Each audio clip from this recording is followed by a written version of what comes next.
హన్మకొండ జిల్లా కాజీపేట రైల్వే స్టేడియంలో 58వ సీనియర్ జాతీయ ఖోఖో పోటీలు జరుగుతున్నాయి. చాలా అట్టహాసంగా జరుగుతున్నాయి. జనవరి 11 నుంచి 15 వరకు జరగనున్న ఈ క్రీడా పోటీలకు కాజీపేట రైల్వే స్టేడియం వేదిక కావడం చాలా అద్భుతంగా ఉంది.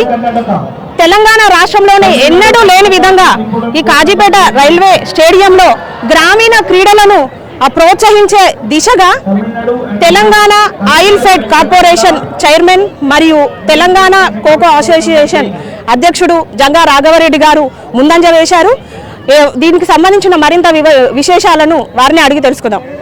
నమస్తే సార్.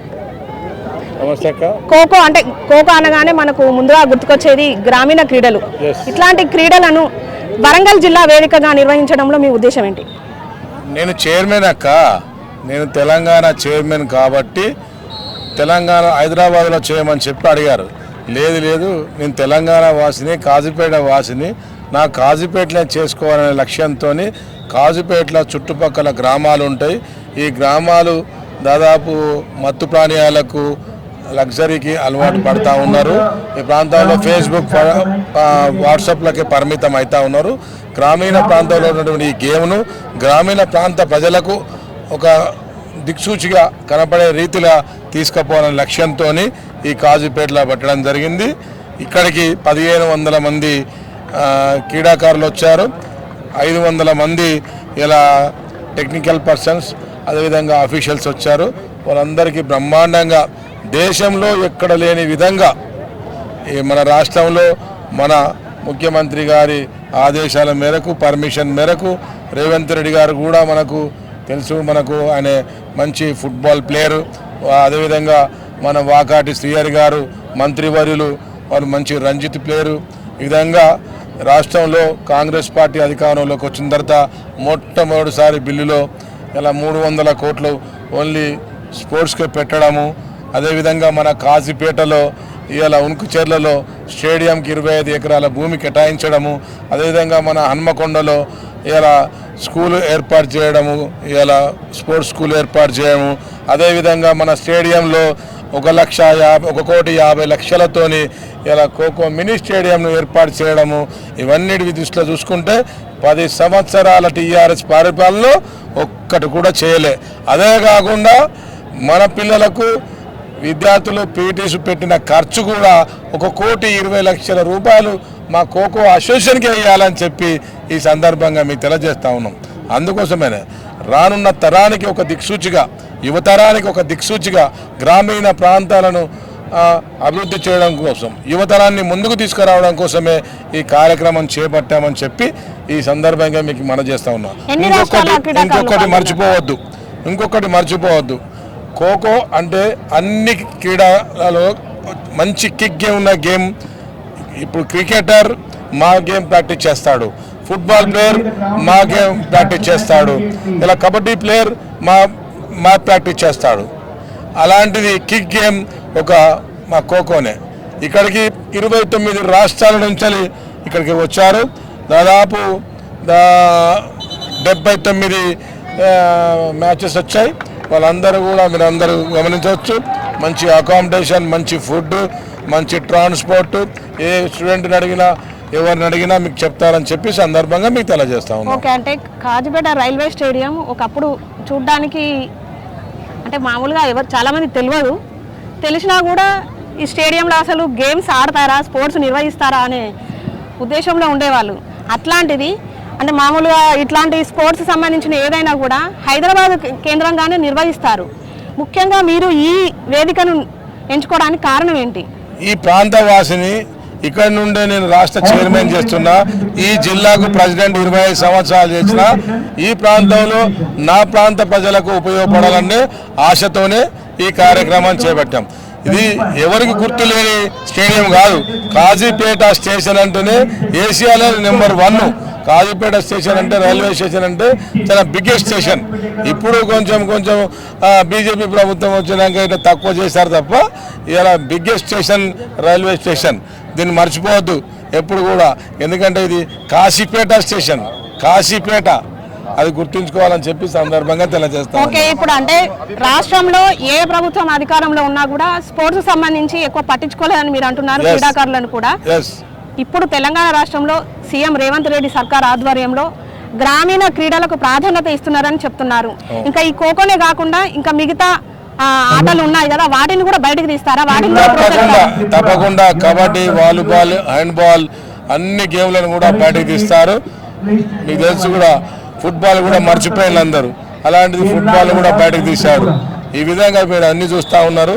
రేపు స్పోర్ట్స్ పెద్ద పీట వేస్తాడు, యువతరానికి పెద్ద పీట వేస్తాడని చెప్పి సందర్భంగా తెలియజేస్తా ఉన్నాం. గ్రామీణ క్రీడాకారులకు మీరు ఏం చెప్పదలుచుకున్నారు? అంటే ఇక్కడ వరకు చేరుకోలేని వారికి ఒకటే చెప్తున్నాము, క్రీడలు తల్లిదండ్రులకు ఒకటే చెప్తా ఉన్నాం.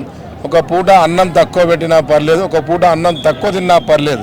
ప్రతి ఒక్క పిల్లవాడు క్రీడా రంగంలో ఉంటే ఆరోగ్యంగా ఉంటాడు. అదేవిధంగా తెలివి కల్లవాడవుతాడు. స్పోర్ట్స్ మెన్ స్పిరిట్ ఉంటుంది, అందరిని కలుపుకపోయే క్యారెక్టర్ ఉంటుంది. ముఖ్యంగా తెలంగాణలో కాజీపేటలో మత్తు ప్రాణానికి డ్రగ్కు అలవాటు పడతా ఉన్నారు. అదే వాట్సాప్ ఫేస్బుక్లకు అలవాటు పడతా ఉన్నాడు.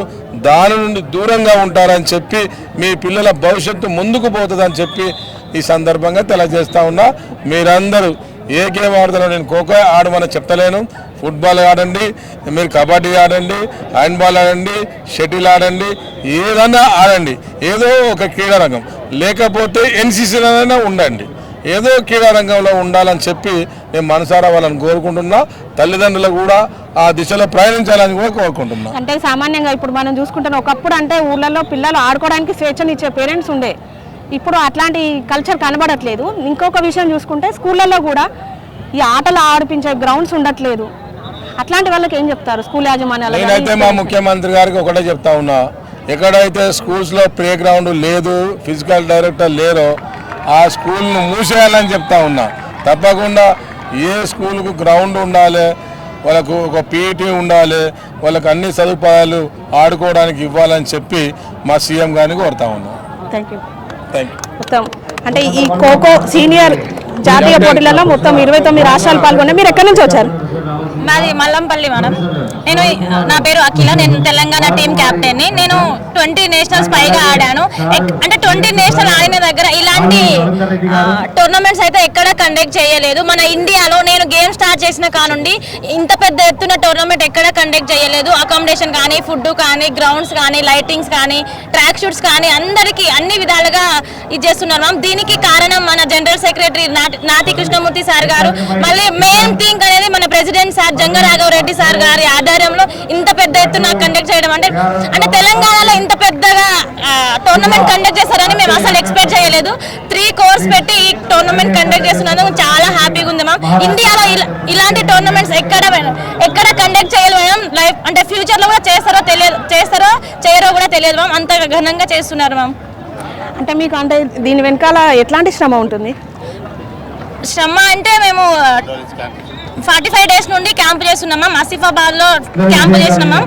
అంటే మాకు ఒక 45 days క్యాంప్ ఉంది మ్యామ్. కానీ అదర్ స్టేట్ వాళ్ళతో పోల్చుకుంటే వాళ్ళకి 365 days క్యాంప్ ఉంటుంది మ్యామ్. వాళ్ళకి ప్రతి డిస్ట్రిక్ట్ కి అకాడమీస్ ఉంటాయి. మళ్ళీ 1 month కి 3-4-5 టోర్నమెంట్స్ కండక్ట్ చేస్తారు. మన దగ్గర ఎట్లుంటుందంటే మనకి జస్ట్ ఇప్పుడు సీనియర్ నేషనల్ అయిందనుకో మళ్ళీ 1 year సీనియర్ నేషనల్స్ ఆడతాం. మధ్యలో ఎలాంటి టోర్నమెంట్స్ ఉండదు. మన తెలంగాణ స్టేట్ కి కూడా డిస్ట్రిక్ట్ కి ఒక అకాడమీ ఉన్నా, లేదంటే తెలంగాణ స్టేట్ కి ఒక అకాడమీ ఉన్నా మన ప్లేయర్స్ కూడా మంచిగా ఆడి మన తెలంగాణ పేరు నిలబెడతారని కోరుకుంటున్నాను మ్యామ్. అంటే దీని ఎట్లాంటి డైట్ తీసుకుంటారు? ఫుడ్, వ్యాయామం అంతా ఈ ఆటలకి? అంటే ఇండివిజువల్ గా ఎక్కడున్న వాళ్ళు అక్కడే చేస్తారు మ్యామ్. ఓన్లీ టోర్నమెంట్ ఉన్నప్పుడు కలుస్తాం మేము. క్యాంప్ ఉన్నప్పుడు ఒక 10 days 15 days అట్లా మాత్రమే క్యాంప్ పెడతారు మ్యామ్. ఇక్కడ మన లోకల్ ఉంది కాబట్టి ఈసారి మాకు 45 days క్యాంప్ చేస్తారు మ్యామ్. ఫుడ్ డైట్ అంతా బాగానే ఉంది మ్యామ్. ఓకే సరే, ఇప్పుడు తెలంగాణ టీం కోచ్గా మీరు అంటే మా సెక్రటరీగా ఇక్కడికి వచ్చారు కదా, అంటే టీం పర్ఫార్మెన్స్ ఎట్లా ఉంది? మిగతా రాష్ట్రాలతో పోల్చుకుంటే తెలంగాణ టీం ఎట్లా ఉంది? తెలంగాణ క్రీడాకారులు గతంలో చాలా వెనుకబడి ఉండే. జంగారాఘవరెడ్డి గారు అధ్యక్షులైన తర్వాత గత 2 సంవత్సరాల నుంచి ఈ క్రీడాకారులకు కావాల్సినటువంటి అన్ని రకాల ఫెసిలిటీస్ అన్ని కూడా ప్రొవైడ్ చేస్తూ కోచింగ్ క్యాంపులు కూడా బాగా కండక్ట్ చేస్తున్నాము. ఇక్కడ గవర్నమెంట్ పరంగా అకాడమీస్ లేవు, ప్రైవేట్ అకాడమీస్ ద్వారా ప్రైవేట్గానే మేము క్యాంపులు నిర్వహించి పిల్లలను ముందుకు తీసుకెళ్తున్న సందర్భం మేడం. మేము మండల స్థాయి నుంచి జిల్లా స్థాయి నుంచి రాష్ట్ర స్థాయిలో టోర్నమెంట్ నిర్వహించి అందులో నైపుణ్యం కలిగిన క్రీడాకారులందరినీ కూడా సెలెక్ట్ చేసి వాళ్ళందరూ కూడా 45 days 1 month కోచింగ్ క్యాంప్ పెట్టి ఆ క్యాంపులో బాగా పర్ఫార్మెన్స్ చూపించిన వాళ్ళనే ఈ పోటీల్లో పాల్గొనే విధంగా సెలెక్ట్ చేయడం జరిగింది. మా పిల్లలు కూడా మంచి పర్ఫార్మెన్స్ ఇచ్చారు. భవిష్యత్తులో ఖచ్చితంగా తెలంగాణకు మెడల్ తీసుకొస్తారు మా పిల్లలు. అంత దమ్మున్న పిల్లలు ఉన్నారు. పేద పిల్లలు వీళ్ళంతా గ్రామీణ ప్రాంతం నుంచి అట్టడుగు వర్గాల నుంచి వచ్చిన పిల్లలే. వాళ్ళందరూ కూడా ఎంకరేజ్మెంట్ చేయడానికి కూడా మా ఆర్గనైజేషన్ తెలంగాణ ఖోఖో సంఘం కృషి చేస్తూ ఉంది. అధ్యక్షుల వారు కూడా బాగా కృషి చేస్తాం. రాబోయే రోజుల్లో మా కెప్టెన్ చెప్పినట్టుగా రెసిడెన్షియల్ క్యాంపులు తప్పకుండా మేము నిర్వహిస్తాము. సంవత్సర కాలం కూడా వీళ్ళకి క్యాంపులు ఉండాలంటే వాళ్ళు ఒక అకాడమీ లాంటిది ఉంటే ఆ అకాడమీలో పిల్లలు ఉండడానికి అవకాశం ఉంటుంది, అక్కడ చదువుకోవడానికి అవకాశం ఉంటుంది. అట్లా కోచెస్ని ప్రొవైడ్ చేసి శిక్షణ ఇచ్చినట్లయితే తప్పకుండా తెలంగాణ క్రీడాకారులు ముందు వరుసలో ఉంటారని తెలియజేస్తా ఉన్నాం. తప్పకుండా దానికోసం మా తెలంగాణ కోసం తప్పకుండా కృషి చేస్తుంది. భవిష్యత్తులో మా అధ్యక్షుని ఆధ్వర్యంలో అంతర్జాతీయ స్థాయి పోటీలను కూడా తెలంగాణలో నిర్వహిస్తాం కూడా. ఇప్పుడు ఈ నిర్వహించేటువంటి విధానము ఇండియాలో వచ్చినటువంటి అఫీషియల్స్ అందరూ చూసి మీరు ఇంతకంటే పెద్ద ప్రోగ్రాం కూడా చేయగలుగుతారని ఒక ఎంకరేజ్మెంట్ మాకు ఇవ్వడం జరిగింది. ఖచ్చితంగా రాబోయే రోజుల్లో వరంగల్, హైదరాబాద్ లాంటి పెద్ద పట్టణంలోనే ఖచ్చితంగా అంతర్జాతీయ స్థాయి పోటీలను ఖోఖోను నిర్వహించగలుగుతాము.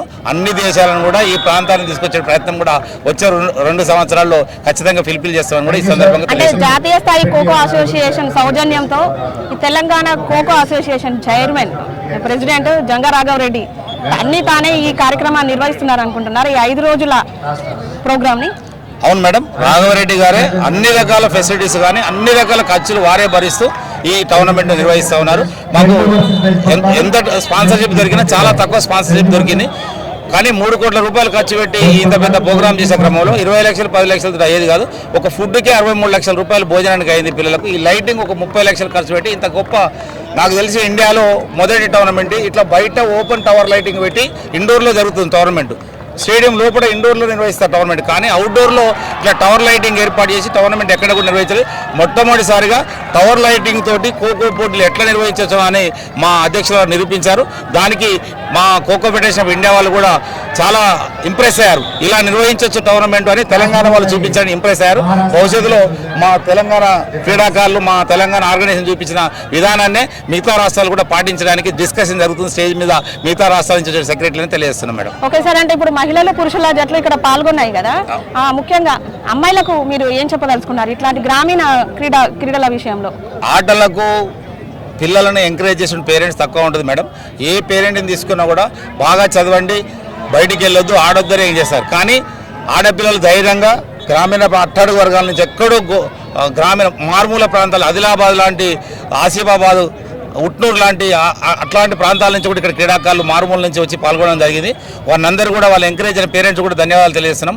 పిల్లలు ఎవరైతే ఆటలలో పాల్గొంటారో వాళ్ళే చదువులో చురుకుంటారు, వాళ్ళు ఆరోగ్యంగా ఉంటారు, అన్ని ఆర్గాన్స్ బాగా పనిచేస్తాయి, బ్రెయిన్ బాగా పనిచేస్తుంది, జ్ఞాపక శక్తి పెరుగుతుంది. క్రీడల ద్వారా చదువులో కూడా ముందంజలో ఉంటారు. ఎవరైతే స్పోర్ట్స్ ఆడతారో వాళ్ళు చదువులో ఫస్ట్ ఉంటారు. ఎవరైతే స్పోర్ట్స్లో పాల్గొన్నారో మా అధ్యక్షులు వారు చెప్పినట్టు డ్రగ్స్కు వివిధ రూపాల్లో బానిసలుగా మారి వారి యొక్క జీవితాన్ని నాశనం చేసుకుంటారని కూడా తెలియజేస్తున్నాం madam. Okay, thank you madam.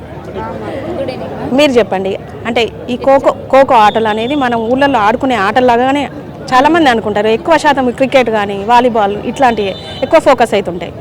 అది మన వరంగల్ కేంద్రంగా ఈ ఆటలు జరగడం పట్ల మీ ఉద్దేశం? చాలా రోజుల తర్వాత సీనియర్ నేషనల్ మనం మొట్టమొదటిసారిగా తెలంగాణలో నిర్వహిస్తున్నారు మ్యామ్. అందుకని చెప్పి ఇలా నేషనల్స్ కండక్ట్ చేస్తూ ఉంటే వివిధ నగరాల్లో ఉన్న పేరెంట్స్ కానీ పిల్లల్స్ కానీ వాళ్ళ గేమ్ని చూడడానికి వచ్చి ఎంకరేజ్మెంట్ అనేది ఉంటుంది మ్యామ్. ఓకే, అంటే ఇక్కడ ఎట్లా ఉంది వాతావరణం అంటే మేము తెలంగాణ కాబట్టి మాకు ఓకే మ్యామ్. బట్ వేరే స్టేట్స్ పిల్లలకైనా కూడా వాళ్ళు ఈ అలవాటు కానికే 1 day బిఫోరే వచ్చేస్తారు మ్యామ్ ఇక్కడికి. ఫెసిలిటీస్ ఎట్లా ఉన్నాయి? ఫెసిలిటీస్ అయితే సూపర్ మ్యామ్. ఇక్కడ నిర్వహించినట్టు ఎక్కడ ప్రోగ్రామ్ అయితే ఇక్కడ నిర్వహించలేదు మ్యామ్. నేను ఇప్పటికీ 20 నేషనల్స్ పైగా ఆడినా కదా, అక్కడ ఎక్కడ కానీ ఇలాంటి ఫెసిలిటీస్ అయితే ఇవ్వలేదు మ్యామ్. ఫుడ్ కానీ అకామిడేషన్ కానీ అన్నీ గుడ్ మ్యామ్ ఇక్కడ. ఓకే, అంటే మామూలుగా ఇప్పుడు మీరు మండల స్థాయి నుంచి ఆటలాడుకుంటూ గెలుస్తూ ఓడుతూ వచ్చారు కదా, ఇప్పుడు ఎట్లా ఉంది? తెలంగాణ తరపు నుండి నేను పాల్గొంటున్నా అంటే చాలా ప్రౌడ్గా ఫీల్ అవుతున్నాం మ్యామ్. మాకు అకాడమీస్ ఉంటే మేము కూడా 365 days ప్రాక్టీస్ చేసి మెడల్ కొట్టే అవకాశం ఉందని అనుకుంటున్నాం. ఓకే, కాంగ్రెస్ ఇప్పుడున్న కాంగ్రెస్ ప్రభుత్వము గ్రామీణ క్రీడలను ఎంకరేజ్ చేసే విధంగా ముందుకెళ్తుంది కదా. అంటే ఏ ప్రభుత్వం వచ్చినా కూడా గ్రామీణ క్రీడలను ఈ విధంగా ప్రోత్సహించే విధంగా వాళ్ళకు నిధులు కేటాయించే దానికి ఒక పర్మనెంట్ స్కీమ్ అనేది పెట్టాలని మీరు కోరుకుంటున్నారు? అవును మ్యామ్, పర్మనెంట్ స్కీమ్ అంటే ఏదైనా ఒక విలేజ్కి కానీ ఒక మండల్కి కానీ ఒక స్పోర్ట్స్ స్కూల్ అనేది ఉండాలి మ్యామ్. డిస్టిక్ అయినా సరే స్పోర్ట్స్ స్కూల్ ఉంటే అందులో పర్టికులర్గా ఏమంటారు కోచెస్ని కానీ ట్రైనింగ్ ఇచ్చే కోచెస్ మేనేజర్స్ వాళ్ళు ఉంటారు కదా మ్యామ్, వాళ్ళని పర్మనెంట్గా అక్కడ ప్రొవైడ్ చేస్తే వాళ్ళు ఇంకా ప్లేయర్స్ని బయటికి తీస్తారు మ్యామ్. ఓకే, అంటే మీరు అటు ఎడ్యుకేషన్ ఇటు స్పోర్ట్స్ను ఎట్లా బ్యాలెన్స్ చేస్తున్నారు? స్పోర్ట్స్ ఎడ్యుకేషన్ అంటే బ్యాలెన్స్ చేసుకుంటూ రావాలి మ్యామ్. అది కావాలి ఇది కావాలి అంటే రెండు బ్యాలెన్స్ చేసుకోవాలి మ్యామ్.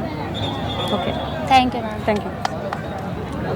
ఓకే, ఇది కాజీపేట రైల్వే స్టేషన్ సమీపంలో ఉన్న రైల్వే స్టేడియం 58వ సీనియర్ జాతీయ ఖోఖో పోటీలకు వేదిక అయింది. జనవరి 11 నుంచి 15వ తారీఖు వరకు 5 రోజులు ఇక్కడ క్రీడలు అట్టహాసంగా జరిగాయి. సుమారు 29 రాష్ట్రాల క్రీడాకారులు పాల్గొన్నారు. అటు మహిళల జట్లు ఇటు పురుషుల జట్లు పాల్గొన్నాయి. అయితే తెలంగాణ రాష్ట్రంలో అంటే ఇండియాలోనే మొట్టమొదటిసారిగా తెలంగాణ రాష్ట్రంలో హన్మకొండ జిల్లా కాజీపేట రైల్వే స్టేషన్ వేదిక కావడం చాలా సంతోషమని ఇటు తెలంగాణ ఖోఖో టీం చెప్తుంది. దీనికి అధ్యక్షుడిగా ఉన్న జంగారాఘవరెడ్డి సారథ్యంలో కావాల్సిన ఏర్పాట్లన్నీ చేశారు. క్రీడాకారులకు ఎట్లాంటి అసౌకర్యం కల్పించకుండా కావాల్సిన వసతులు కల్పించి ఇక్కడ మాకు ఏర్పాట్లు చేశారని చెప్తున్నారు. అద్భుతంగా ఆటలో తమ ప్రావీణ్యాన్ని చూపుతున్నామని చెప్తున్నారు. అదేవిధంగా అంతర్జాతీయ స్థాయి క్రీడలను కూడా ఇక్కడ నిర్వహించేందుకు ఈ కాజీపేట రైల్వే స్టేషన్ వేదిక కావాలని అటు క్రీడాకారులు, తెలంగాణ రాష్ట్ర ఖోఖో అసోసియేషన్ ప్రెసిడెంట్ జంగారాఘవరెడ్డి కూడా కోరుతున్నారు. ఇకపోతే టీం కోచ్లు కూడా చాలా సంతోషం వ్యక్తం చేస్తున్నారు. రానున్న కాలంలో railway stadium Kazipet railway stadium ఖాళీగా ఉండదు. ఎప్పుడు ఏదో ఒక నేషనల్ గేమ్స్ ఇంటర్నేషనల్ గేమ్స్తో ఇది ఎప్పుడు కోలాహలంగా అట్టహాసంగా ఉంటుందని చెప్తున్నారు. ఆ దిశగా రాష్ట్ర ప్రభుత్వాలు కేంద్ర ప్రభుత్వాలు కూడా సహకరించాలని వారు కోరుతున్నారు. కాజీపేట రైల్వే స్టేడియం నుంచి కెమెరా పర్సన్ సతీష్తో సోనీ, వరంగల్ టైమ్స్.